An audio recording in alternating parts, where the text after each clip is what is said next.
I became frum through Eshet Torah 3 years ago.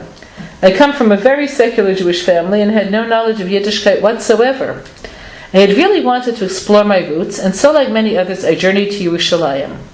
I had no idea that the program I had signed up with was Orthodox, but Baruch Hashem, it was Hashgach and has changed my life for the good. I was there for only 2 months and have not been back since. I never did attend seminary full-time, and it's not an option for me right now. And I really don't have a specific hashkafa. Now I'm 27 and I'm dating. Do you think attending seminary is a prerequisite for marriage? I live in a farm community. I spend Shabbos with different families each week. I go to my rabbi's shiur. I listen to and watch shiurim online. And I have several chavrusas each week. I'm doing what I can to learn.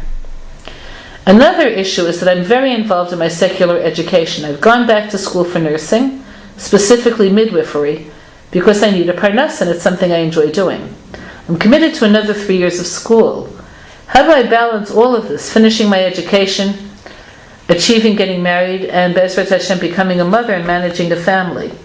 Am I realistic about my goals? These are all things I care deeply about, but like I said, I'm already 27 and I get nervous about my age. You have a full plate, my dear, which is very good. So, answering the first question first. I'm hesitant to say that you don't need to go to seminary, and I'll tell you why. Seminary provides, as you know since you were there, a 24-hour-a-day environment. And I don't know what your living situation is, but if you're living alone or with non-religious roommates or with roommates who are religious but a step behind you, and that's your only option, then I would say you have to go to seminary. If you'd be able to put yourself in a life situation where you're either living with a family or living with religious roommates who are where you are or better still, a step beyond you, and you're doing all of the learning that you say, I would say you don't have to go to seminary. I've seen people do it without going to seminary, but you have to be very, very motivated. You're talking about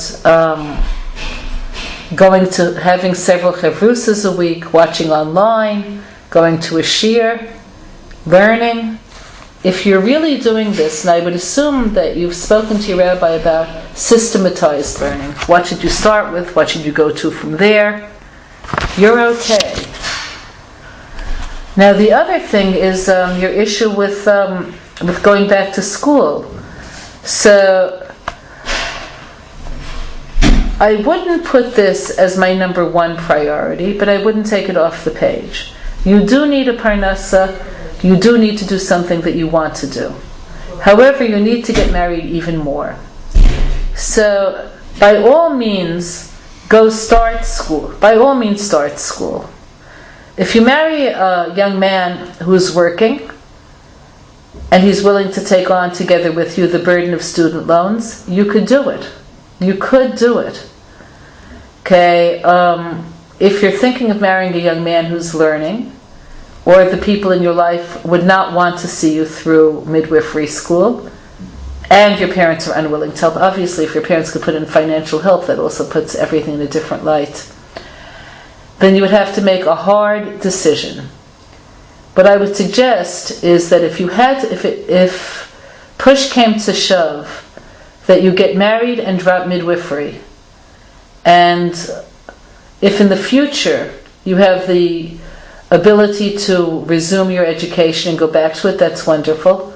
But if not, you can't sacrifice number one in order to have number two. But it may very well be that you will find somebody who could see you through this, or that your parents may chip in the end, or that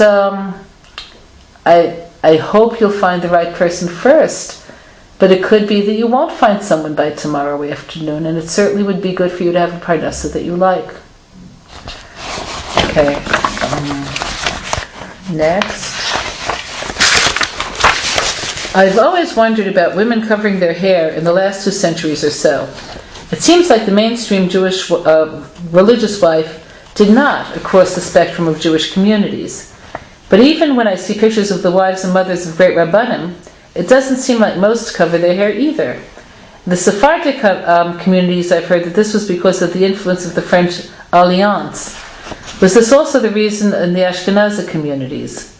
I've always wanted to understand why rabbis' wives of then could not withstand the pressures, while today, if you cover your neckline and elbows, you easily cover your hair when you're married. Thank you. What you're asking is a more complex question than you probably realize. In Sephardic societies, it was the influence of the Alliance, and there were many, in many areas of Sephardic society, hair covering was kept rigidly. For instance, in Yemen. So if you want to look at what's purest in terms of, and what do Jewish women really need and really do, look at the Taimani women. Okay, their hair was carefully covered.